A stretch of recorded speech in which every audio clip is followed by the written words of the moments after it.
nanti mengacu kepada pertanyaan yang seperti ini. Ada hadis begini, ada sahabat bertanya kepada Rasul, ya Rasulullah, saya ingin tahu tentang Allah. Jadi ada hadis, mutu qabla anta mutu. Kalau memang praktiknya itu sudah di situ masih belum paham, maka carilah anta'rifa nafsaka. Berarti yang seperti itu keterusannya. Jadi matilah kamu sebelum mati sungguh. Karena tafsirnya itu mutu qabla anta mutu, jasaduhu adamun wa akluhu adamun wa ruhuhu adamun. Kalau masih belum ketemu situ, anta'rifa nafsaka. Jadi mohon proses pengantarnya, definisinya itu gimana? Bapak Ibu hadirin, ini ada pertanyaan, mungkin kapan hari bisa kami buat sebagai judul, mutu qoblal maut, matilah kamu sebelum mati. Sebab kalau kau belum mati, pasti kau tidak akan bisa untuk meniadakan ruh, meniadakan jasad dan lain sebagainya. Konteksnya nggak akan bisa meniadakan selain Allah. Iki prosesnya bagaimana? Oke, manusia itu melewati 3 fase, 3 zona atau 3 kahanan. Zona pertama adalah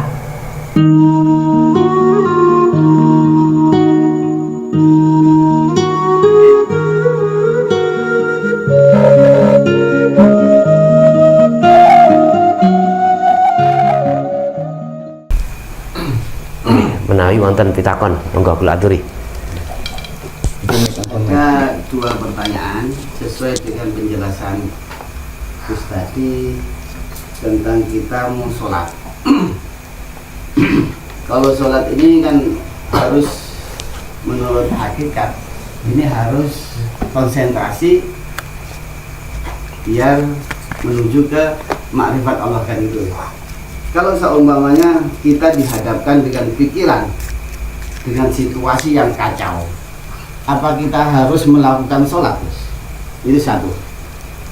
Yang kedua tentang rasa, bagaimana utamanya pada diri kita, pada diri saya sendiri, untuk merasakan ini apa dari pikiran dulu, apa memang dari batin, apa gimana Gus?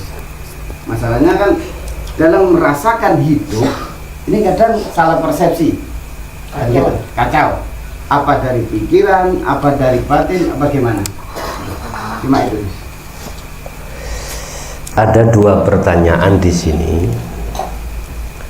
Pertama, apakah kita lanjut sholat secara syariat? Tatkala hakikat ini kacau balau. Ini pertanyaan yang wajib saya jawab. Wajib saya jawab. Karena kita manusia kadang dihadapkan sesuatu persoalan sehingga mengacaukan pikiran dan hati. Jadi gak iso konsen. Memang dalam dunia hakikat dianjurkan untuk ketika sholat hati konsentrasi, hati fokus dalam satu titik terhadap Allah. Tapi ketika saat itu terjadi ada persoalan yang masuk dalam hati kita mengacaukan, akhirnya hati tidak konsen, buyar kemana-mana. Pertanyaannya, apakah diteruskan sholat itu? Dolung sing isih gejokan syariat, ojo protes di sini. Jawabannya mereka ada 2 di sini. Ada 2. Sing ada di hakikat juga begitu. Andai kata ini nanti diteruskan, jangan ngomong percuma. Bahasanya percuma air kau siramkan, ada percuma pupuk kau taburkan pada pohon yang mati. Hati ya, hati percuma. Udah sudah, itu persepsi, dalam hakikat memang seperti itu.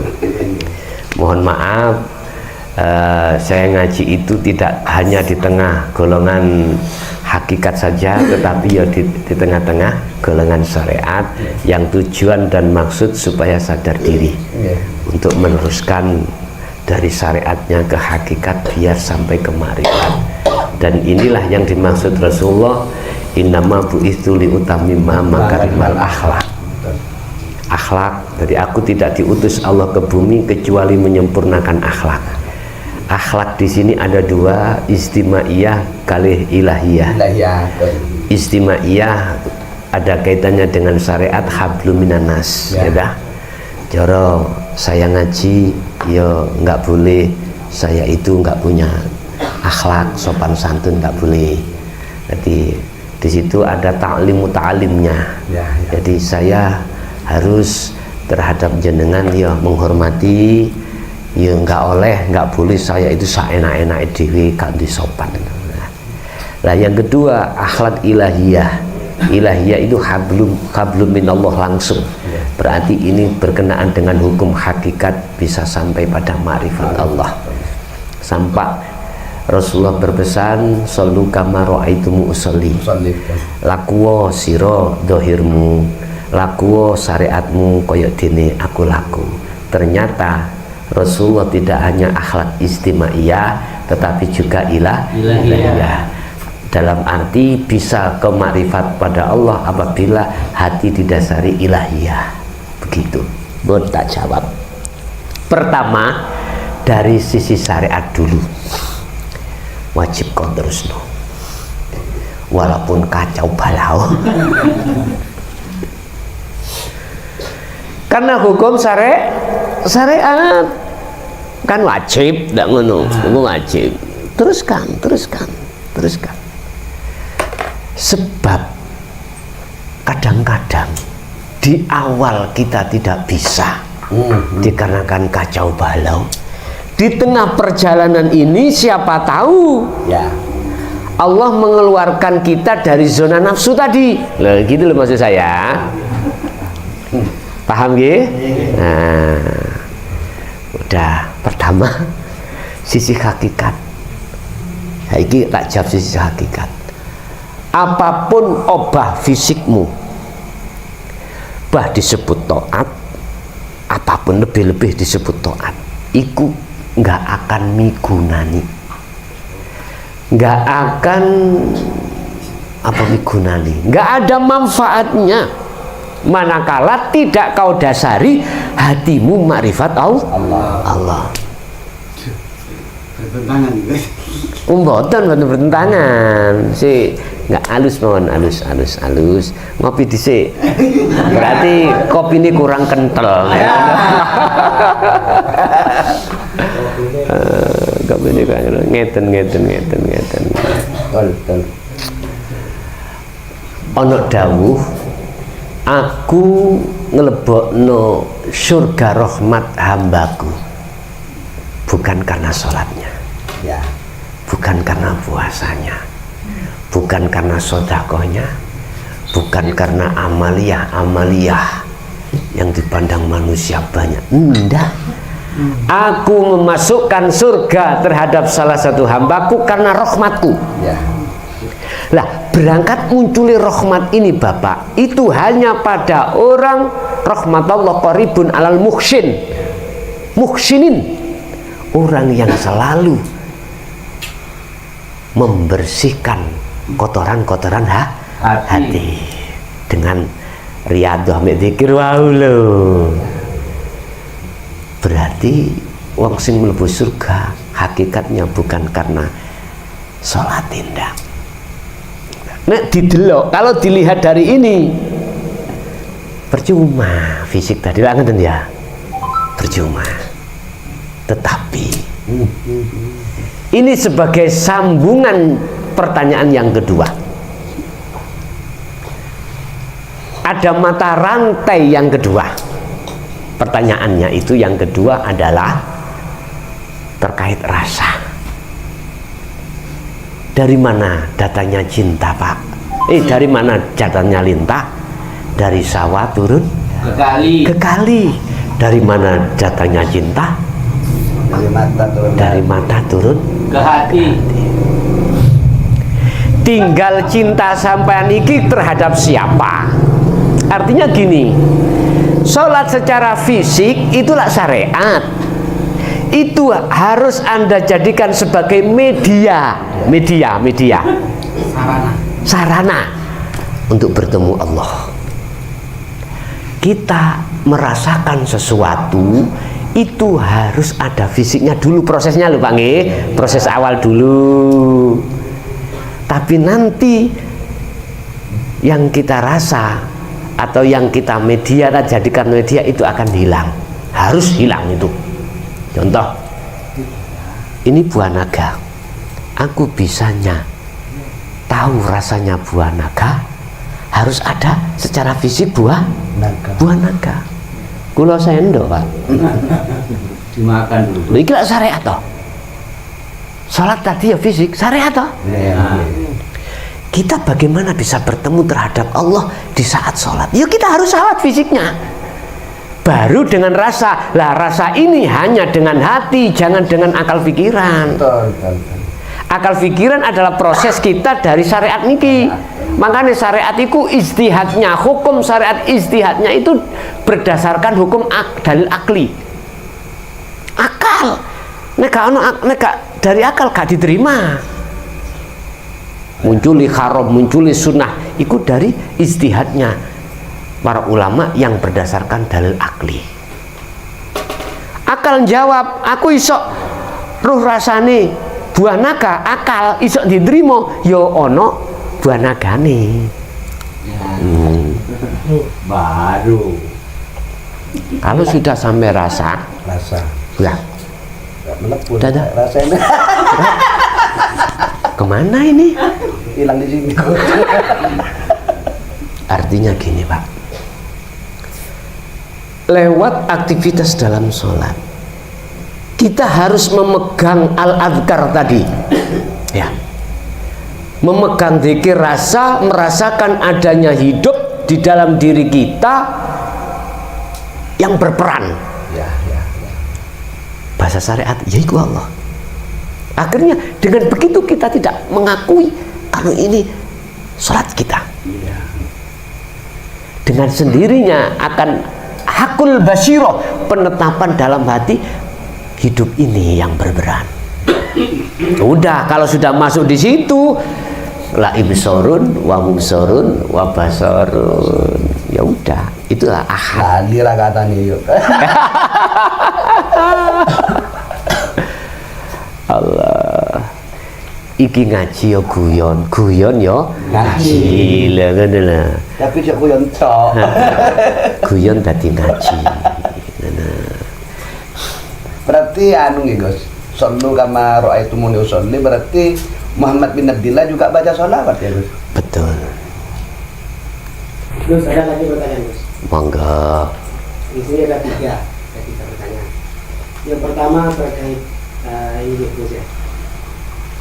Kita main HP. Tapi dalam hati kita merasa bahwa yang main HP itu adalah Allah. Pertanyaannya itu apakah salah? Kalau memang itu salah, bagaimana yang benar? Yang pertama. Yang kedua, apakah ketika kita melakukan riyadhah itu harus tidak keluar rumah selama beberapa hari atau bagaimana, berendam di dalam lumpur atau di dalam air gitu? Pertanyaannya, sedangkan kita itu qanaah, menerima, bahwa menerimanya itu kita itu ada ruh dan jasad sebagaimana mempunyai fungsi-fungsi tersendiri. Yang kedua, yang ketiga, saya mendapatkan petunjuk satu ayat, Bismillahirrahmanirrahim, la yatakallamu man adina lahu rahman wa qala sawaba. Pertanyaannya, apakah kalimat ini ada kaitannya dengan hakikat? Karena ketika mendapatkan, Mungkin itu surat apa, ayat berapa? Mungkin ada. Ingat? kalimat itu? Apakah tertera dalam Al-Quran atau di luar? Nah, kalau Sebetulnya ada tulisannya, cuma yang datang itu ya, la yatakallamu naman adinalahu rahmanu qala sawaba itu. Kalau tidak kalau salah di bahasa Indonesia kan maksudnya itu bahasa Arab toh itu tadi. Tolong untuk di ya, sudah. bahasa Indonesia kan biar teman-teman juga Saya cari paham. dulu di Google ya. Oke. Nggak apa-apa. Nggak apa-apa. Nggak ada yang Nggak masalah. Bayangan dulu. Biar jamaah iki Ya. paham dengan bahasa Indonesia. Itu kan bahasane wong Arab. Nggih. Ya. Ya mungkin sambil lak jawab sambil mencari di Google, oke? Iya. Oke. Tadi pertama adalah tulinan HP. Terus ketika saat mijet-mijet tulinan HP, hati mengatakan bahwasanya semua af'al ini adalah Allah. Ya. Kalau salah, salahnya di mana? Nah, gitu dah. Kalau menurut pandangan hakikat, benar itu, bukan salah. Bukan salah. Sama dengan kalimat al-halat mengatakan la fi jubati ilallah ana al-haq. Kalau bahasanya saya Siti Jenar, ya aku iki Allah. Nah gitu ya. Lah, tinggal kita memandang dari mana. Kalau kita memandang dari sisi syariat, salah itu. Salah. Sebab Siti Jenar makhluk, Al-Halat makhluk, itu bukan Allah. Berarti kalau begitu Al-Halat Siti Jenar ngaku-ngaku sebagai itu Tuhan. Memang dalam dunia syariat mensikapi hal ini seperti itu. Karena siapapun kita, kalau berpegang dari pandangan kacamata syariat, ikut dengan ainul basariyah, Ya. mata dohir. Lah, muhadoro berarti makhluk. Jadi gak salah syariat mengatakan itu. Gak salah. Karena melihat makhluknya. Kalimatnya tadi kan gini, la fi jubati ilallah. Tidak ada di dalam jubahku Gus kecuali Allah. Berarti pengertiannya Al-Khalat ngaku sebagai itu Tuhan. Iki bahasa syariat. Salah itu. Oke, bisa diterima. Karena mayoritas pandangan kacamata syariat kun delok dohirin, delok makhluki, memakai ainul basariyah, mata fisik. Tapi pandangan hakikat memakai mata hati atau ainul basiroh. Ainul basiroh tidak memandang fisik tetapi melihat hidup. Oke, sekarang tak proses. Apakah selain Allah termasuk Al-Khalat Siti Jenar itu mempunyai sifat wajib hayat hidup enggak? Al-hayat hidup itu sifat wajibnya siapa? Allah. Wujud sifat wajibnya siapa? Oke.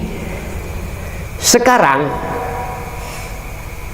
sifat wajib Allah termasuk hayat atau wujud. Kebalikan lawan kata sifat wajib adalah sifat mokhal. Nek wujud berarti Adam.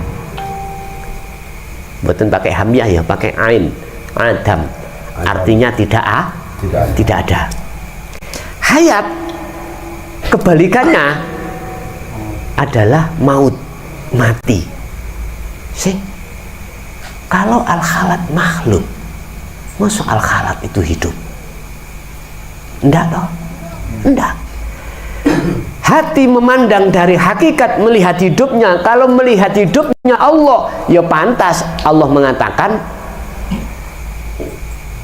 di dalam jubah itu adalah Allah. Jelas nggih? Lah, disitulah Bapak Ibu cara orang ahli syuhud memandang sesuatu itu makrifat pada Allahnya. Tapi ahli hijab syariat itu memandang dari sisi makhluknya. Dua hal yang bertentangan dan tidak bisa disatukan. Bisanya bisa disatukan, yaitu tadi maklum. Ya. Jadi pertanyaan itu tak jawab dari sisi syariat memang salah. Letak salahnya itu apa? Yang berhak mengucap kalimat ana al-haq itu adalah Allah. Letak salah tadi HP mang wong nyatane aku ngene sing anu kok Gusti Allah. Berarti aku ya Gusti Allah, wujud dohir. Lah, iki syariat, letak salah di situ. Bapak Ibu, kalau kita lihat dari si hakikat sudah benar itu. Karena ahli syuhud itu melihat Allahnya, tidak melihat makhluknya. Hati dengan ainul basiroh. Itu yang pertama. Untuk pertanyaan yang kedua terkait apa tadi? Apa? Riyadhah. Apakah riyadhah itu? Oh ya, riyadhah. Itu di tempat yang sepi, menjauhkan diri dari keramaian. Nah, enggak. Ini dalam petunjuk Allah. Ada al-juhdu bil am ma'al khos. Ada riyadhah zuhud iku bil am, di tengah umum. Artinya di tengah umum fisik ini awor jadi satu dengan makhluk lainnya. Fisik sama fisik. Nah, di situ Allah mengatakan dalam surah kalau nggak salah Al-Baqarah 256. Yakfur bitaghut wa yu'min billah. Walaupun secara fisikmu itu jadi satu dengan urusan duniawiyah, hatimu yakfur bitaghut. At-taghut ini maknanya ada duniawiyah. Yakfur, hatimu lario dari itu. Tinggalkanlah hatimu dari itu semuanya. Satu sisi wa yu'min billah, dan temui Allah di situ. Allah iku gak ono nggon sepi tok. Allah ya ono nggon rame. Iki lah nggon rame yang ngeten iki, Pak ya. Ini tempat ramai. Allah ada enggak di sini? Ayo ngomong gak ono. Allah semua, Bos. Nah. Jadi jawaban saya, tidak harus kita itu melakukan riyadhah itu di tempat sepi. Secara fisik kita lari dari duniawi, enggak. Nyari keres. Niki disebut al-juhdu bil khos. Artinya secara khusus ada memang. Jadi ada waktu kita itu riyadhah di tempat khusus. Artinya di tempat khusus kita secara fisik meninggalkan semua urusan dunia. Contoh sholat, kan meninggalkan semuanya. Ya. Istri yang cantik itu udah ditinggal. Pekerjaan yang ramai, yang pembeli-pembeli kita tinggalkan. Yang kotor dibuang juga. Betul. Iya, kita satu kata, satu titik, sholat menghadap Allah. Tapi mohon maaf, tak kritik di tengah-tengah umat Islam. Mohon maaf, kritikan saya itu menurut saya membangun. Ya. Mengapa sampai detik ini banyak di antara umat manusia secara fisik meninggalkan semuanya yang katanya sholat, tapi hatinya itu masih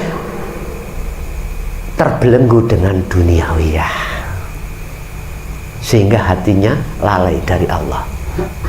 Bahkan Allah mengancam, fawailul lil musallin alladzina hum an salatihim sahun. Celakalah bagi orang yang sholat. Orang sholat yang bagaimana? Lagi itu toh.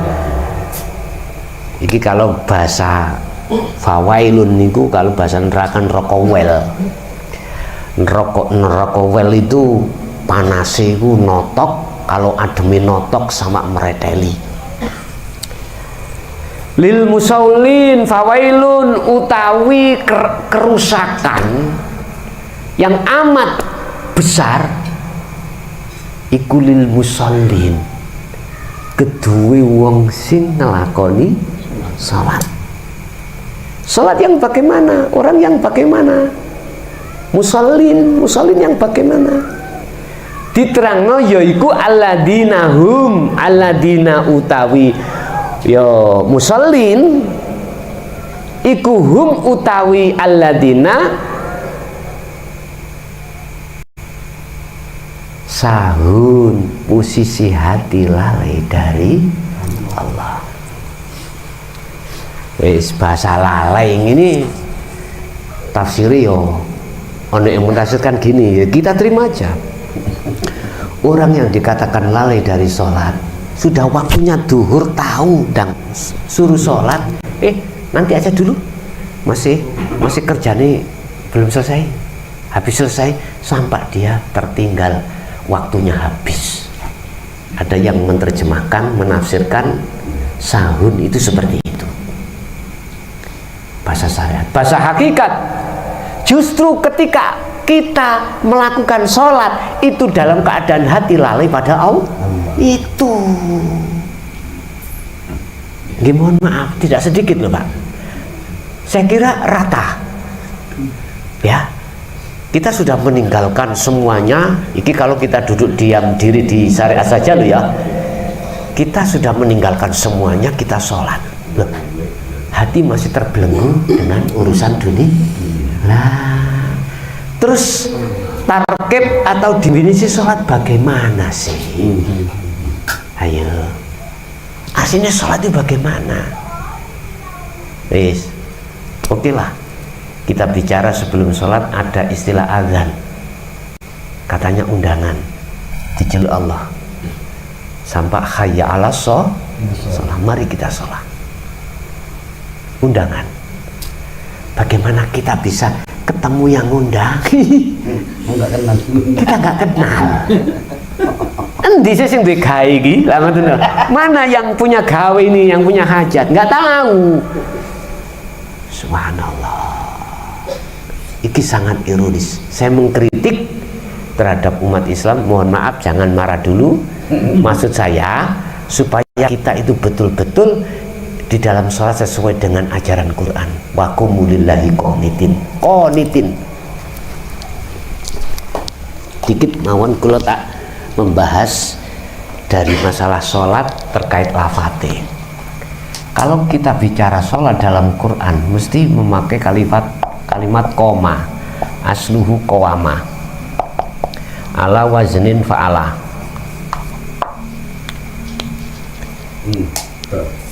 Mesti memakai koma. Sampeyan doleki nang Quran ayat piro kalau bicara masalah sholat pasti pakai kalimat koma, tidak fa'ala. Loh, pengertiannya apa? Kalau fa'ala hanya fisik ya, fisik.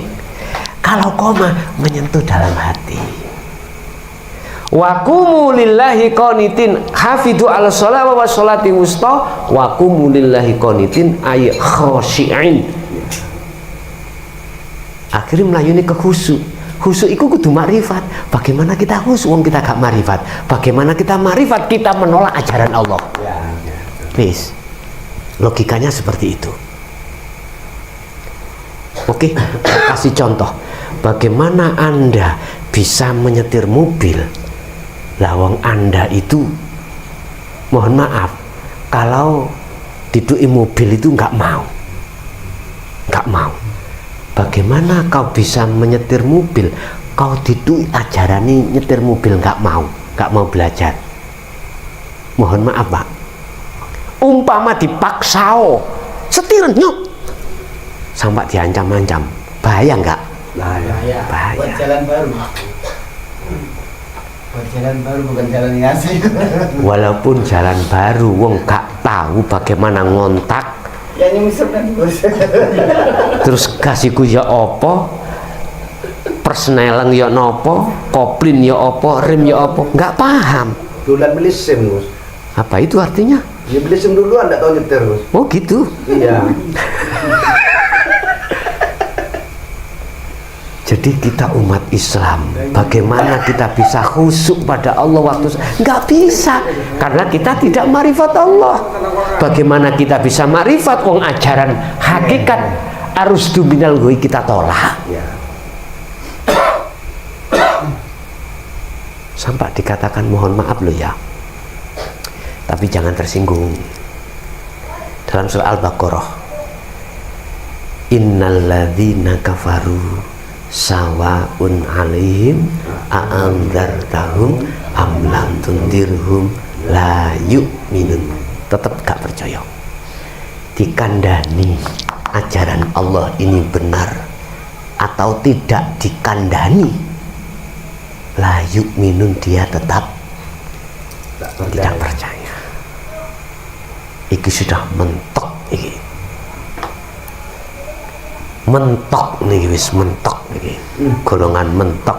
Sampai dikatakan sampai kapan hatta zurtumul maqabir, karena tertutup hatinya dengan duniawiyah ini loh. Wis. Makanya kita prihatin sebetulnya. Di tengah-tengah umat kita sendiri sebagai ulama tidak mau untuk mengatakan kebenaran ini di tengah itu, karena disibukkan hati dengan duniawiyah. Akhirnya jangan harap umat ini bisa sampai pada Allah, wong kita sendiri sebagai ulama tidak mau mengajarkan tentang hal ini. Makanya sekali lagi saya mohon maaf sebesar-besarnya, kritikan saya ini tidak mempunyai tendensi apapun kecuali Anda supaya bisa sampai pada Allah dengan sebenar-benarnya, gitu loh. Jadi pun salah paham teman-teman umat saya yang ada di YouTube, masyarakat sana, bila mana menemui ajaran yang kami sampaikan ini, sekali lagi saya tidak mengurangi rasa hormat, enggak. Semata-mata saya hanya hadir ilal balagul mubin, hanya menyampaikan belaka demi hatimu biar keluar dari kegelapan hawa nafsu.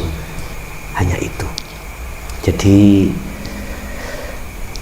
kita mengadakan riyadhah itu ya perlu di tempat sepi.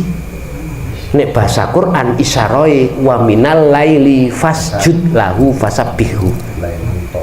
Berarti kalau malam kan sama orang tidur, ya dah? Semuanya semua. Hati kita bangun dan bermunajat di situ. Tapi waktu siang kita harus tetap munajat. Kita harus memakai teori bagaimana kita sebagai ikan walaupun dicampur dengan air asin kita tidak asin. Ayo pikirin akal akak nutut. Kok iso ya iwak ning laut asine ngono? Kok gak asin iku piye? Kalau ikan tawar saya sudah maklum, ya Pak ya, maklum. Yang ikan di laut itu loh. Kok enggak asin-asin? Kok enggak asin-asin? Karena hidup. Jawabannya mudah, ternyata karena Hidup. Coba kalau ikan itu mati, Pasti asin. pasti asin, kayak gitu. Asin. Ternyata jawabannya secara kinayah tadi, hati bila mana sudah menyatu dengan hidup. Konteksnya kalau Syekh Siti Jenar sudah manunggal. Jangan tuh ya. Tidak akan terasini. Kalau cara Quran sudah ahad, maka duniawiyah yang diibaratkan air laut nggak akan bisa mempengaruhi, karena sudah ahad pada Allah di situ. Terus yang ketiga tadi, yang ketiga surat An-Naba ayat 38. Di sini An-Naba 38. la yatakallamuna illa man adina lahu rahman wa qala sawaba, yang artinya mereka tidak berkata-kata kecuali siapa yang telah diberi izin kepadanya oleh Tuhan yang Maha Pemurah dan ia mengucapkan kata yang benar. Cuma ini yang dapat ini. Cuma sebelumnya itu ada, sebelumnya kalimat la yatakallamuna ada. Yauma yakumur ruhu wal malaikatu shoffa sebelumnya. Cuma yang diberikan la yatakallamuna illa man adina lahu rahman wa qala sawaba. Ini terjadi ketika pikiran saya itu bingung, hancur, betul. Terus ayat ini datang kepada adik saya, gitu. Tapi waktu galau itu saya mohon kepada Allah, berzikir, beristighfar, sholawat dan zikir-zikir itu sampai tertidur. Paginya adik saya itu mengirimkan kalimat ini. Nah, kalau adik saya menanggapinya itu amalan gitu. Amalan. Tapi kalau saya menanggapinya ini petunjuk. Oh, kayaknya ada petunjuk ini apa Iya. maksudnya gitu. Apakah pertanyaan apakah ada kaitannya dengan hakikat atau bagaimana? Gitu? Pasti Pak. Pun kalau jawab nggih. Kebenaran itu datangnya dari Allah oleh karena yang dihadapi itu adalah makhluk. Ya. Allah akan menyederhanakan kalau itu langsung dari Allah, biar nggak langsung dari Allah, sehingga muncullah istilah kerasulan. Ya. Sehingga Allah memerintahkan terhadap utusannya untuk menyampaikan satu kebenaran. Berarti yang tidak diutus tidak akan pernah bisa menyampaikan. Walladzi arsala rasulahu bil huda wa dinil haq. Dialah hidup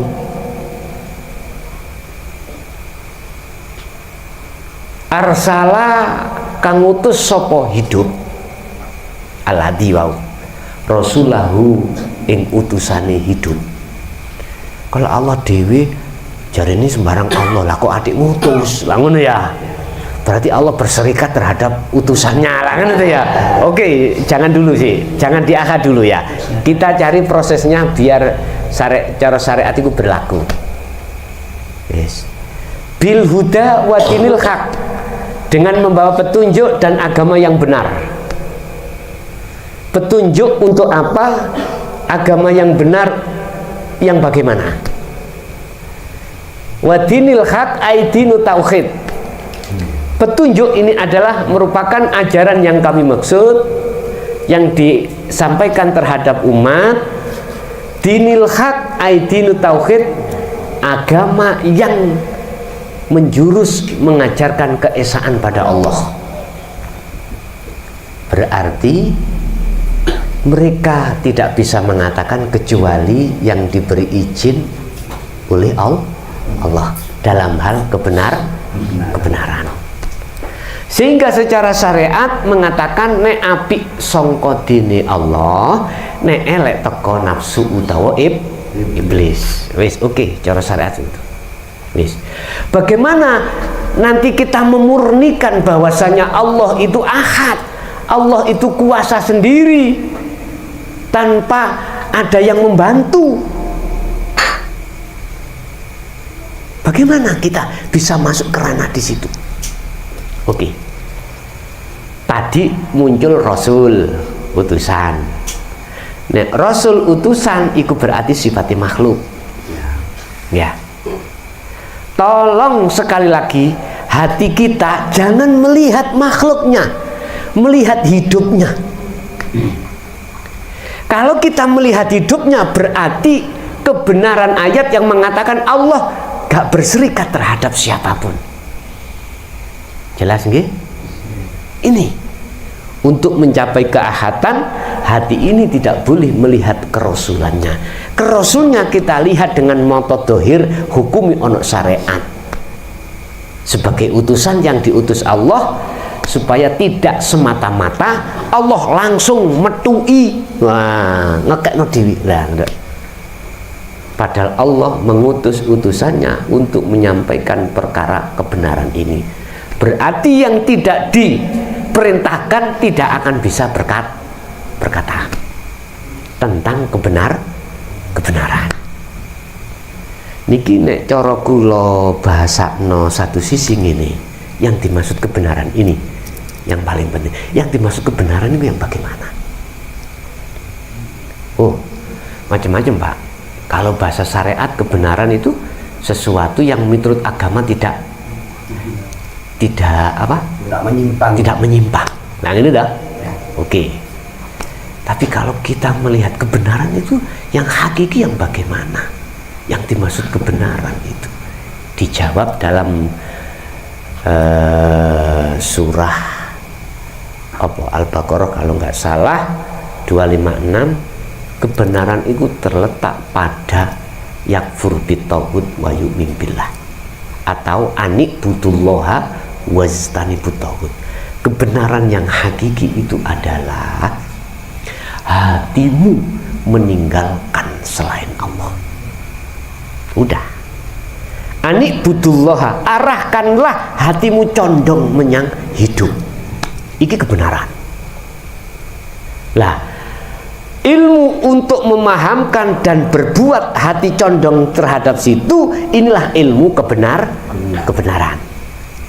Kalau sudah praktek laku nih hati kebenaran, ilmu kan nyun sewu, ilmu kan memahamkan, gitu. Terus laku itu membenarkan dari sebuah ilmu itu. Oh, kopi ku rasani pahit. Ilmu mengatakan, loh, tapi kebenaran itu akan tampak pada dirimu dan tidak akan goyah manakala kopi itu diminum. Dibuktikan.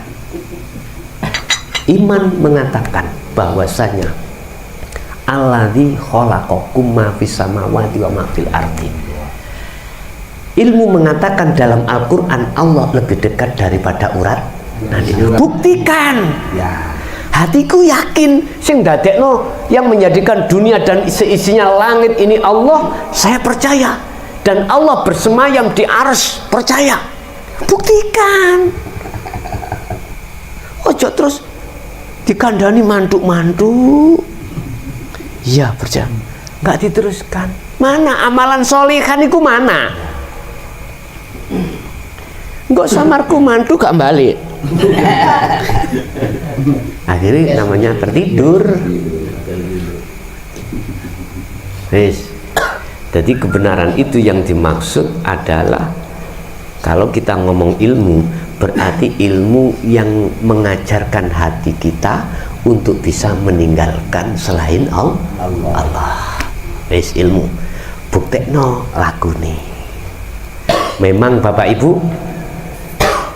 mereka tidak bisa mengatakan kebenaran ini kecuali yang diberi izin oleh Allah. Oke. Iki kalau sudah ke akad, masuk bicara iki tok lak mboten. Manuk ngucap ngoceh ya. Kalau kita duduk di akad, masa melihat manuknya? Enggak. Loh, ini loh Pak, yang sebagai rahmatan lil alamin teng mriki. Panjenengan kali kula iki, kita itu pasti sampai kapanpun tidak akan setuju kalau umat manusia itu beragama selain Islam. Jarine wong Islam nggak akan setuju. Ono i Buddha gak setuju, ono i Kristen gak akan setuju kalau kita duduk diam diri di syariat. Ya. Kacau balau. Gak iso ke akad. Kalau kita duduk di akad, ya sudah, bahkui Hindu, bahkui Buddha, bahkui Nasrani, bahkui macem-macem. Terserah, yang penting dinul hakmu itu, ajaran hatimu ke Esa itu bagaimana. Lah itu. Tapi setelah mendapatkan petunjuk ini paginya saya baca, akhirnya alhamdulillah, apa akal dan pikiran royhan itu seakan-akan sudah sirna, seakan-akan sudah apa ya, rasanya kayak sudah takluk gitu. Sehingga saya bisa meskipun yang saya hadapi ini saya sudah tidak memandang lagi insannya. Sudah bisa dapat dikembalikan. Itu sudah bisa menenangkan pikiran. Berarti jenengan diberi Allah petunjuk kebenaran lewat itu. Ya. Masalahnya kadang-kadang Gusti Allah memberikan petunjuk kebenaran tidak lewat ayat, lewat alam. Lewat alam tuh. Bisa. Innallaha ala kulli syai'in qadir. Allah kuasa menjadikan apapun hambanya untuk sampai pada dirinya itu lewat beberapa jalan atau beberapa tempat. Pada karo ngene, iki gunung, oke. kita bisa naik sampai ke atas, bisa lewat sini, bisa lewat sini, bisa lewat sini, arah sini, bisa muter-muter nggak titik akhirnya kesowan untuk kene, dong untuk kene mate ya iso. Nah, wes iki acara nih Allah wes semuanya itu ala kulli syai'in qadir. Nggih, tadi itu petunjuk panjenengan. Nggih, ada lagi Pak, monggo kula aturi. Barangkali yang di luar. Emang dari datanya. Banyak Gus. Yang pertama masalah pertanyaan dari saya pribadi. Kalau sudah duduk di proses Ainul Basiroh untuk proses menuju Hakul Basiroh itu bagaimana? Dan yang kedua, pertanyaan ini mewakili dari saudara Situ Bondo tentang masalah man arafa nafsahu. Di sini penafsirannya kepada wujud dohir, mohon dijelaskan biar ada pemahaman, soalnya yang banyak terjadi di umum ini istilahnya menganggap aku yang dohir gitu. Itu aja, terima kasih. Oke. Ya, terima kasih. Ada 2 pertanyaan lagi terkait pertama masalah proses ketika saat di Ainul Basiroh menuju Hakul Basiroh. Bapak Ibu hadirin rahimakumullah.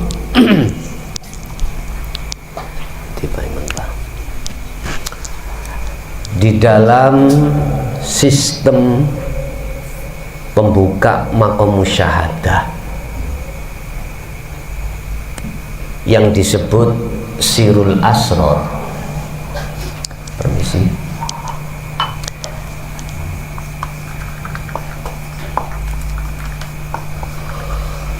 Sirul Asrar itu gak berbunyi Pak. Di dalam rahasia ada rahasia sendiri.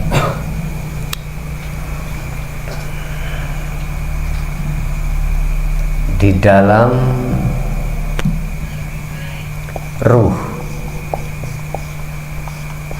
ada rasa, di dalam rasa ada cahaya, dalam cahaya ada hidup.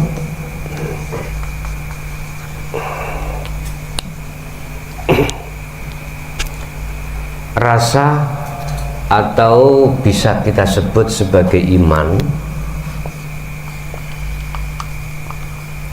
atau mata hati.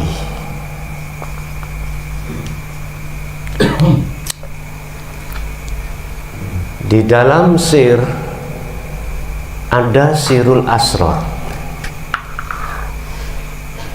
Di dalam sir yang kami sebut adalah ruh, ada Sirul Asrar yang disebut rasa atau iman atau mata hati. Sehingga di dalam sistem Sirul Asrar ini ada 3 pintu. Syu'arul Basiroh,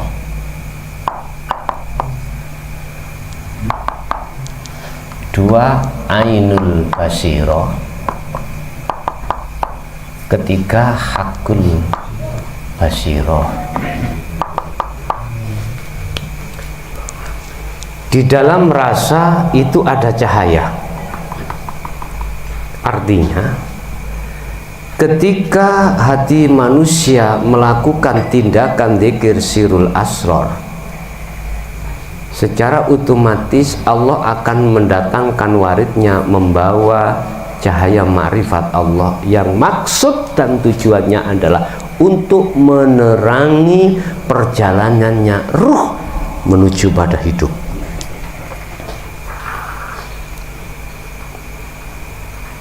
Pembahasan ulasan saya ini bisa diterima Pak ya? Oke. Maka kita diwajibkan untuk merasakan mengimani, meyakini bahwasanya hidup pada diri kita itu Allah. Yang tidak bisa Anda raba, tidak bisa kau gambarkan dengan sesuatu. Kalau itu wujudnya Allah. Ketika proses si ruh ini berzikir pada Allah, di dalam rasa iki Allah mendatangkan cahaya makrifat, akhirnya mata hati yang tadinya itu gelap oleh karena didatangi cahaya akan jadi terang, sehingga kegelapan tadi nggak bisa melihat, akhirnya bisa melihat. Lampu ini tak pateni, saya matikan, akhirnya gelap. Kegelapan itu mata Anda tidak akan pernah bisa melihat di muka kita ini apa-apa. Gak bisa, walaupun mencicil itu apa ya? Mencelak. Gak akan tahu kalau di muka kita itu ada kopi, ada teh, ada makan, nggak kelihatan. Karena cahaya ma'rifati Allah belum datang karena belum berzikir. Tapi kalau sudah berzikir ini, maka otomatis Allah akan mendatangkan cahayanya. Lah, tujuan cahayanya untuk mengusir kegelapan. Makanya bahasa ning hikam iku namanya warid. Ya. Warid minallah itu hanya didatangkan terhadap hambanya yang berzikir. Yang tujuan visi dan misinya warid adalah mengusir penjajahnya hati, yaitu nafsu. Yang nafsu itu la amaratum bisu, menciptakan kondisi hati gelap. Bentuknya hati mencintai selain Allah, akhirnya gelap terhadap Allah hati itu. Lampu cahaya datang biar saat itu juga kegelapan hilang dulu. Kamu tanya pesan biar tidak salah persepsi dari teman-teman. Cahaya ini biasanya kadang di cahaya ini ya sentrol, bukan cahaya itu kadang ini kadang bukan sayang. Oke, paham maksud sampean aku. Yang dimaksud cahaya bukan cahaya ini ibarat aja. Yang dimaksud cahaya adalah petunjuknya hati tentang iman. Iki lho, ini maksudnya cahaya. Takutnya masih melok. Oke, bagus. Good.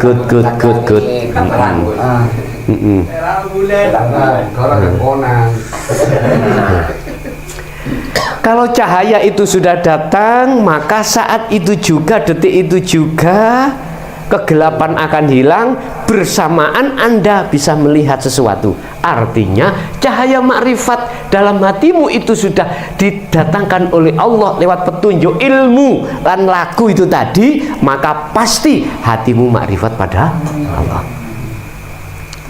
Disebut ainul basirah, melihat ya ketemu ya melihat.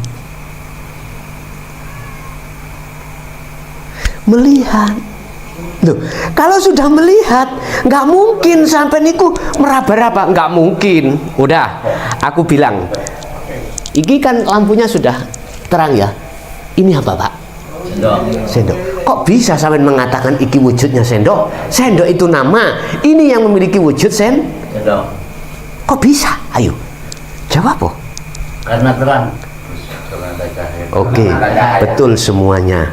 Tapi prosesi karena kita dididik oleh ibu kita, itulah namanya sendok.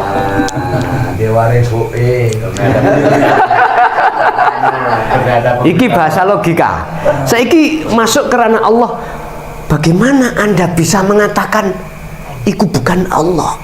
Wong Anda tadi sudah dididik tentang ilmu ini.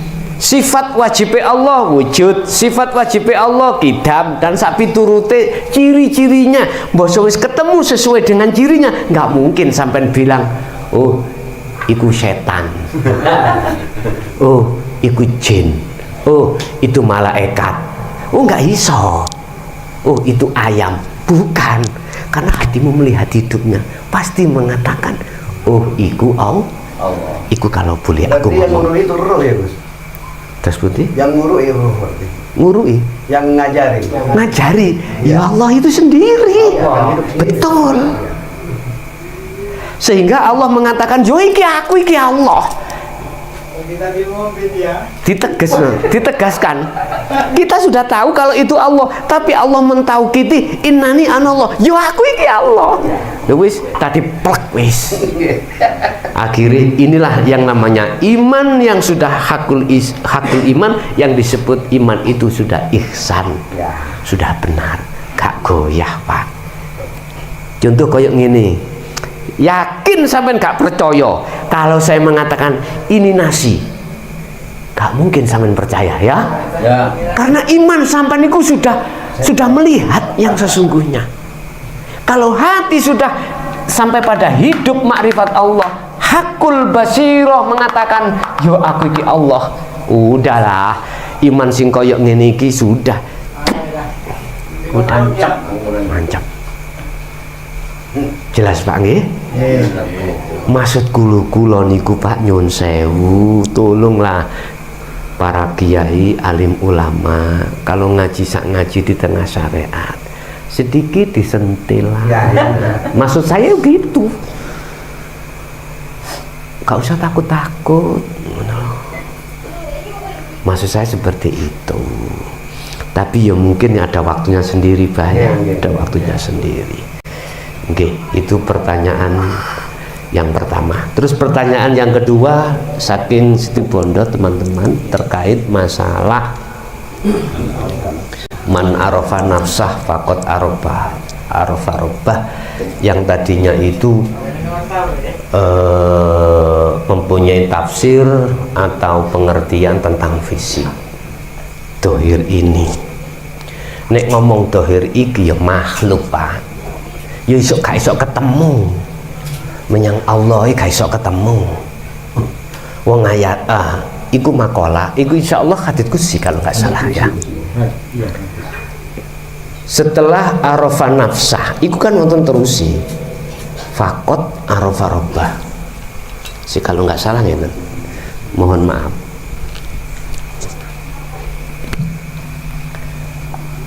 Man arafa nafsahu faqat arafa rabbahu. Baik. Man iki mengandung kalimat syartiyah, syarat. Di mana ada syarat pasti ada jawab. Syarat itu pertanyaan. Barang siapa kenal pada dirinya, nafsahu awak dhewe ne man. Lah man iki man sapa? Man makhluk iki apa man ruh iki? Lah iki buat perdebatan memang ini. Banyak memang yang mengartikan man makhluk. Oke. Kalau panjenengan iki bersikukuh terus di man makhluk, gak iso ketemu makhluk dan Allah gak iso ketemu. Gak bisa. Gak ada ceritanya. Wis. Kalau boleh saya memahamkan, sebab di sini ada jawab fakot arafa robahu, maka teman-teman arafa ngerti kenal roh sopoman robahu ing pengerani man robahu terhadap Tuhannya. Barang siapa yang kenal dirinya, maka betul-betul dia akan kenal Tuhannya. Bapak Ibu, saya suguhkan, barangkali kalau nggak sepaham mohon maaf. Harapan saya itu adalah kefahaman di situ.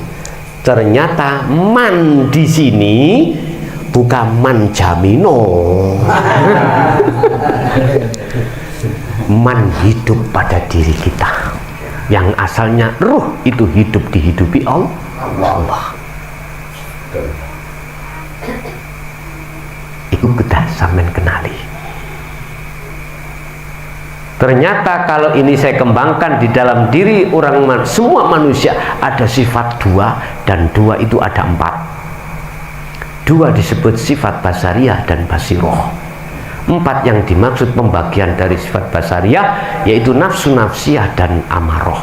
Siapa yang keluar sifat basariyahnya, maka sampai kapanpun dirinya tidak akan kenal Tuhannya. Ini harus panjenengan jinakkan, karena ini akan menciptakan sebuah kekotoran hati, kegelapan hati. Yang nomor 2, sifat basariyah, ini ada nafsu 2, lawamah dengan mutmainnah. Inilah yang dimaksud illa rohima rabbi. Nah, nafsu yang dirahmati. Nah, kita bisa mengenal di situ. Mohon maaf Pak, kembali lagi kepada ajaran dzikir, baru bisa bertemu, mengenal di situ nanti. Kadang-kadang kita itu waktu uzlah dzikir, Allah mengelihatkan, menemukan ada sesuatu dari diri kita yang keluar dan menemui kita, wajahnya seperti kita. Ya. Jangan heran, itu diantara 4 hal ini tadi. Itu berhala. Nek cara wong Jawa jare dulur papat 5 ajar. Nggih, mohon maaf ranah kula bukane kok ya bahas tentang kejawen mboten, tapi nggak ada salahnya wong beda nama. Waduh, umpama ini sendok kan di negara kita namanya Amerika apa? Lain nama tapi satu maksud. Kan betul apa-apa, nggak apa-apa tuh ya, nggak apa-apa, silakan. Beda ucapan. Lewat zikir itulah nanti kita akan mengenal hidup pada diri kita. Artinya man arafa nafsah itu bukan jasad tetapi hidup. Kalau sudah tahu hidup ini bukan hidupku sebab dihidupi Allah, kan masih ada 2 nih ngono ya. Kalau sudah tahu hidupku Allah, ya maka jelaslah jawabannya fakot arafa rabbahu, maka betul-betul dia akan kenal Tuhan yang ada di situ. Saya simpulkan, barang siapa hatinya sudah sampai ke akad, inilah maksudnya man arafa nafsa fakot arafa rabbah. Dulu itu zaman cara kula dididik mbah, bahasane mboten ngeten, gua plei mbah iku biyen. Kula tanglet nangone Mbah Fakih, nggih ngoten. Mbah Hayi, nggih ngoten. Terus Mbah Dalha, nggih ngoten. Gua plek kabeh. Ya babat toh, Mbah iki gaplek-gaplek ya. Nah, makanya apa kok dudu Abdullah sing dadi nabi dan rasul kok Muhammad. Kok dudu buyute. Gak apa-apa toh. Mboten napa ngomong gaplek lah kok apa to ya, ngono. Bahasane mek ngeten, nyuwun sewu. Ya wis golek ana, nek kuwi pengin cedhuk Gusti Allah. Mlebu nang nisore bayang. Mlebu Pak nang nisore bayang, ngerti bayang nggih? Amben niki lho. Apa? Tempat tidur itu, Pak? Lencak. Rumah. Di situ saya ya gak ketemu Allah, ketemu tinggi, kelabang. Loh, nyene keliru saya, mengapa golek? Ya itu loh. Ternyata kalau sudah sampai di situ, wah ada dirinya sendiri hidup itu ternyata. Saya katakan gaplei, nyun sewu, dipelencengkan seperti itu tadi. Mohon maaf Pak. Makanya saat ini sudah zamannya tidak gaplei. Jadi katakan yang sebenarnya dengan jelas. Jadi kita sebagai umat nanti ketika saat proses berlaku amaliyah iki, jadi tidak bingung. Lah saya tanyakan, Mbah, dulu kok jenengan ngoten? Jawabe gampang, kuwi cek ngerti soro. Manjada wajada. Ya Allah, segitunya toh. Bukannya aku takut, enggak, kau cek ngerti soro. Makanya zaman biyen iku berpuluh-puluh tahun. Saat niki deadline, kalau saya kasih deadline 40 hari, ilmu sudah paham, deadline 40 hari harus munajat, jeret, udah. Kalau tidak selesai, teruskan setelah 40 hari. Ya, betul. Jawab. Eling-eling zaman sekarang orang-orang umurnya pendek-pendek. Ngaten lho. Jika dadi gawe kula, maksud saya, Anda kalau sudah meninggal, sebelumnya sudah ma'rifatullah, maka saya gak repot-repot. Berangkat sendiri, kata Rasulullah, kalbargi, berangkatmu seperti kilat, karena sudah tahu tempatnya. Wa inna ilahi roji'unnya sudah husnul khotimah. Oke, mungkin gini kuau, menurut persepsi saya bukan jasad, tetapi maksudnya adalah hati, hidup pada diri kita. Oke, ada tambahan lagi, monggo. Nih Gus, nanti mengacu kepada pertanyaan yang seperti ini. Ada hadis begini. Ada sahabat bertanya kepada Rasul, ya Rasulullah, saya ingin tahu tentang Allah. Jadi ada hadis mutu qabla anta mutu. Kalau memang praktiknya itu sudah di situ masih belum paham, maka carilah anta'rifa nafsaka. Berarti yang seperti itu keterusannya. Jadi matilah kamu sebelum mati sungguh. Karena tafsirnya itu mutu qabla anta mutu, jasaduhu adamun wa akluhu adamun wa ruhuhu adamun. Kalau masih belum ketemu situ, anta'rifa nafsaka. Jadi mohon proses pengantarnya, definisinya itu gimana? Bapak Ibu hadirin, ini ada pertanyaan, mungkin kapan hari bisa kami buat sebagai judul. Mutu qoblal maut, matilah kamu sebelum mati. Sebab kalau kau dulu mati, pasti kau tidak akan bisa untuk meniadakan ruh, meniadakan jasad dan lain sebagainya. Konteksnya nggak akan bisa meniadakan selain Allah. Iki prosesnya bagaimana? Oke, manusia itu melewati 3 fase, 3 zona atau 3 kahanan. Zona pertama adalah zona fitrah. Dikatakan zona fitrah, manusia itu dirinya tidak terkontaminasi dengan selain Allah, selalu tunduk, selalu patuh, selalu ma'rifatullah. Kapan itu? Ketika saat diri ini ada di nukot ghaib, bahasa syariat, ketika kita itu ada di alam kandungan. Di situ ada sel, atau bahasa Quran nutfah.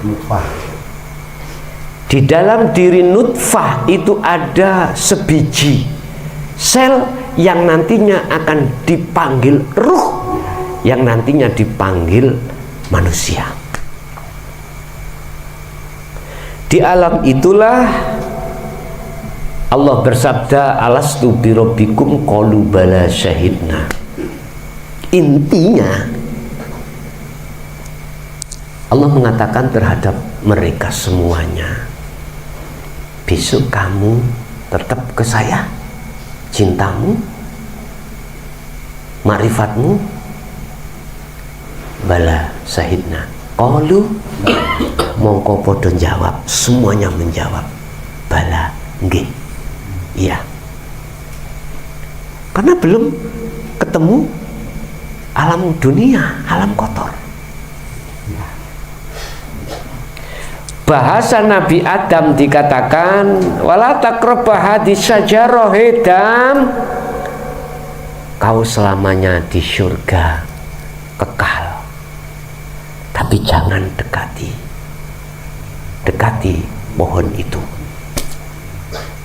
Kalau kau dekati itu, kau akan kuusir dari surga.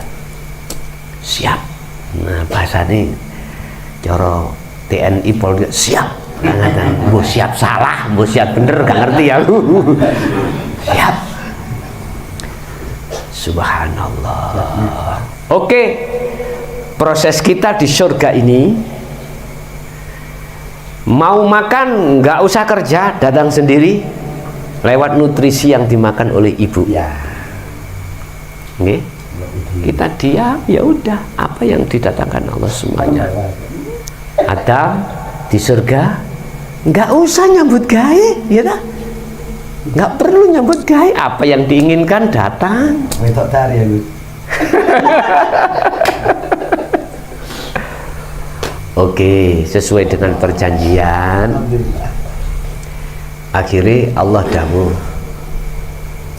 wa id qala lil malaikati inni ja'ilun fil ardi khalifah. Aku akan menjadikan Adam iki balik maneh nang ayat mundur maneh ndadekno menungso ning donya iki dadekno khalifah, yaiku manusia. Engko ada hubungannya iki. Akhirnya Gusti Allah iki ngongkon iblis. Dikei alasan biar Adam iku mau iso metu teko surga nang dunya sebagai khalifah. Iblis kudon. Cek nyedeki iblis kudon. Oke, iblis kan wonten dua dispensasi dari Allah. Pertama gak mati sampai dino kiamat. Kedua ngajak anak Adam ngebein rokok. Lah ngoten nggih? Oke. Akal ngomong kula, lah lapo Gusti Allah iku kok ngelarang Adam nyedeki apa jenenge sajarah buah iku mang. Satu sisi lah lapo Gusti Allah iku kok ya ngongkon iblis gudo.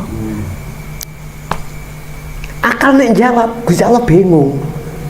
Kok iso ngene? Nek hati jawab mboten bingung.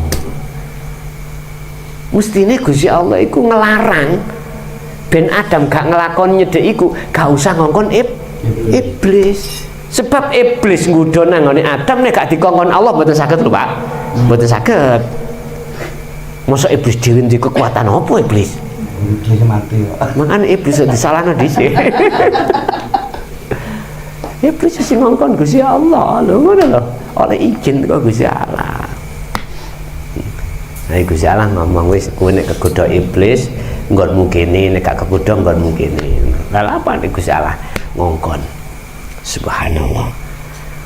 Adam mudhun nang donya. Kita lahir di dunia. Nggih. Sampai klebu akil balik. Mulai akil balik iki ati sampean kali kula gemrengseng. Masuk dunia gelap. Ya, dunia hitam. Hati masuk dunia hitam.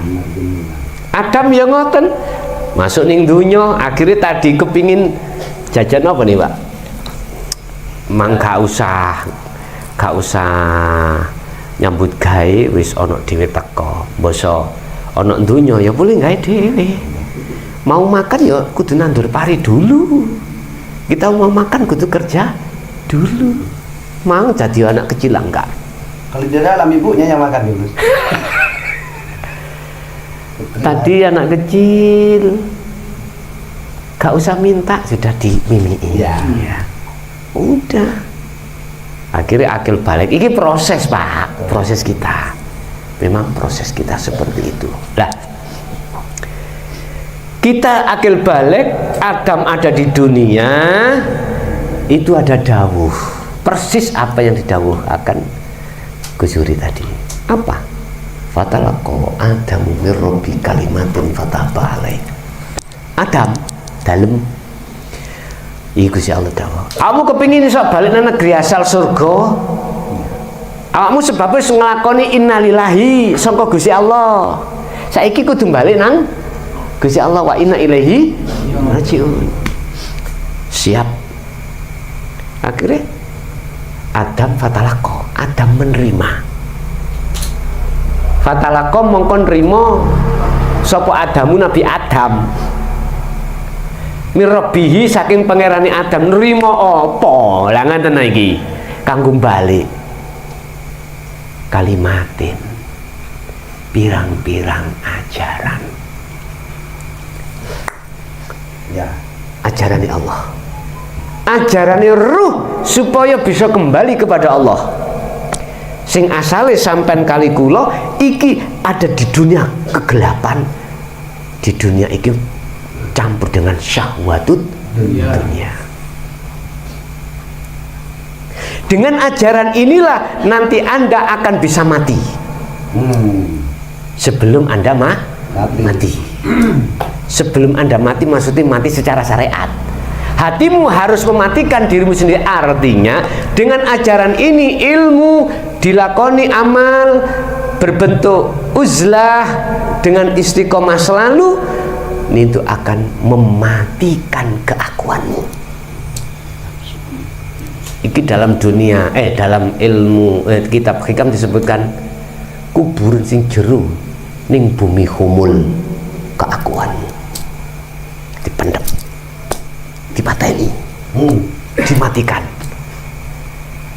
Carane dalam diri kita tidak muncul keakuannya makhluk, biar muncul keakuannya Allah, mati. Kudu dipateni keakuannya. Iki nafsu iki. Mana betul tadi didakwakan matilah dulu sebelum kau mati. Kalau itu sudah kau lakukan, pasti semuanya jadi Adam, semuanya tidak ada. Illallah, akhirnya la maujudan illallah. Ini yang dimaksud jadi prosesi.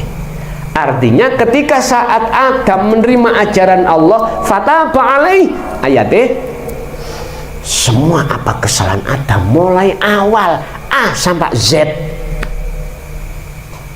diampuni oleh Allah Subhanahu wa taala. Wa yukaffir ankum sayyi'atikum wa yaghfir lakum dzunubakum. Kesalahan-kesalahan apapun dari hati sampai kesalahan sayyi'atikum kepada Allah maksiat dihapus. Wa yukaffir dihapus oleh Allah. Wa yaghfir dzunubakum, dan kesalahan-kesalahan dosa yang ditimbulkan jasad ini.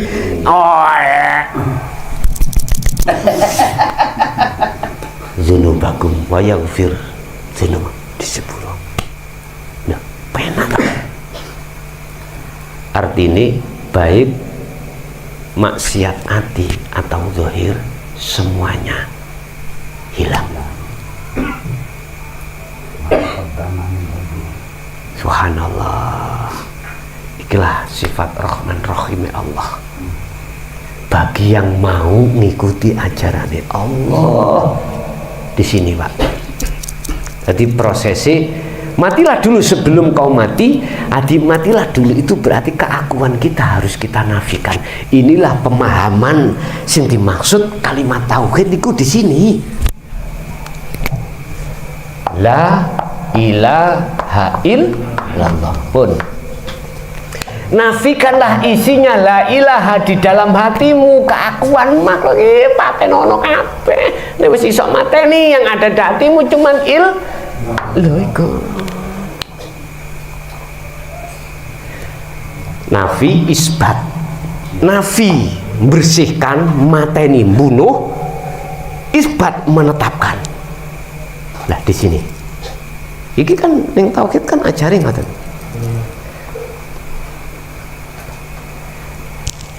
Itu proses yang dimaksud matilah terlebih dahulu sebelum kau mati. Niki berkenaan juga dalam satu ayat, mungkin suratnya didelok kalau nggak salah surat Al-Imran ayat berapa kalau sumpah. Allah dawuh mangkana fi hadhil a'ma, barang siapa hatinya buta di dunia ini tentang Allah, fahuwa fil akhirati a'ma, di akhirat pun juga buta, wa adullu sabila, dan jalannya lebih gelap. Waduh, berarti kalau di dunia kita belum mati dulu, ya betul, subhanallah, selama-lamanya kau di akhirat akan mati, artinya akan gelap. Nyun sewu, orang Jawa mengatakan dulu gini Pak, yang namanya siratal mustaqim wat itu seperti rambut disikar jadi 7. Jangan percaya. Itu isyarah, jangan percaya Pak. Dulu saya percaya, memang percaya. Ternyata ketika terbuka kebenarannya, kalimat itu isyarah sanepan. Kalau memang seperti rambut 1 disikar jadi 7, kecilnya saya bagaimana? Kayak gitu toh. Terus landep tajamnya itu Kayak apa? kayak cemukur, pitung cemukur. Cukur biyen kan mboten nganggo silet Pak nggih. Nganggo mes-mes. Saking nemeni oleh tukang cukur iku ngungkal, digawe srit-srit niku lho 7 kali gitu. Lah kita mau lewat ya langsung sigar lah gitu toh. Ternyata mohon maaf, innallaha rabbi wa rabbukum fa'budu hadza siratul mustaqim iku susah. Kita ngot siratul mustaqim iku angel. Fa'budu arti klik marifat Allah iku angel. Mengapa kita angel? Karena kita menolak ajaran Allah yang disampaikan oleh Rasulullah dan diperintahkan untuk mengamalkan berupa uzlah. Iki kita tolak, maka sampai kapanpun ya angel. Bahasanya tidak kecil, saking angel ya. Wis kalau nggak percaya, udah sisuk yo aku tak wallahi billahi tallahi sampean tahu jalan tol kurang lebar. Wis gini aja, sampai nangone tol, pintu gerbang masuk keluar stop, mobil-mobil stop, sampai berjalan sendiri dengan mata tertutup, nyampe mboten? Nyasar. Nggak bisa. Itu loh maksudnya rambut 1 disigar jadi 7. Maknanya angel. Saking angelnya. Angel tuturan.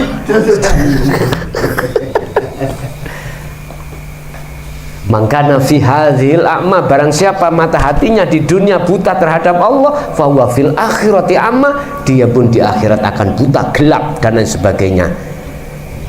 Siratal mustaqim iku bawa berhubung gelap, mata buta, nggak bisa nyampe, nggak bisa membedakan mana jalan mana jurang, pasti akan nyemplung jurang. Ayo gak usah doa-doa, ayo nanti kita pulang, kita sama-sama merem kabeh. Nggak bisa, nggak usah jauh-jauh gini sama ke jalan raya gitu aja, nggak bisa Pak, nggak bisa. Subhanallah, itu maksudnya angel di situ, bukan tahu jembotan. Bahasanya dikemas oleh orang-orang tua kita seperti itu Pak. Ya Allah. Lah makanya kalau saya ngomong dawuh koyok ngono biyen kok kok susah ya diomongno terus terang lah gitu ya. Ternyata jawabannya biar tahu soroh. Ya Allah. Iya. Jadi di situ Takut-takutin biar berani ya Gus. ya memang harus berani. Oh, ya. Orang berani kalau penasaran. Kalau nggak penasaran, cuek aja, nggak akan pernah untuk berangkat. Makanya Allah itu kekasihnya itu dipilih lah. Siapa yang dijadikan kekasihnya itu dipilih. Walaupun memakai isim nakirah di dalam perjalanan surat Al-Isra itu subhanalladzi asra bi 'abdihi lail. Bi 'abdi memakai isim nakirah artinya Allah menghendaki siapapun yang dikehendaki. Nah, ternyata yang dikehendaki ada tandanya. Yang akan dijadikan sebagai kekasih Allah itu ada tandanya. Pertama, ketika saat ajaran ini didatangkan, merespon hatinya. Ya. Kedua, dia setelah faham, dia akan merespon untuk melakukan tindakan munajat lewat zikir. Itulah tanda-tanda kekasih, calon kekasih Allah. Kalau sudah sampai pada baru itu dikatakan kekasih Allah. ala inna auliya la khaufun alaihim walahum yahzanun. Ya udah, makanya saya katakan imannya sudah mancep karena kekasih Allah. Ya udah. Nah, apabila kita si goyah-goyah karena itu proses, lah rumus kuncinya, rahasianya, tipnya kembali birriyadati wal arkar. Jelas Pak? Ada lagi? Monggo. Berarti anak yang lahir ke dunia itu juga bisa dikatakan Adam dikeluarkan dari surga ya Gus? Betul sekali. betul sekali. Jangan menyalahkan ya Adam ya. Kita itu apa namanya warisannya dosanya Nabi Adam, jangan. Jangan. Iku skenario Gusti Allah kok ya. Termasuk ayat Ar-Rahman niku Gus. Termasuk ayat Ar-Rahman nggih saged. Khalaqal insana min nutfatin amsyad. Min sulalatil fakhar.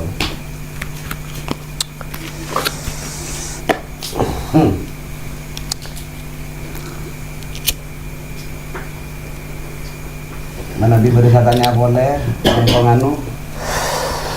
Silakan di muka.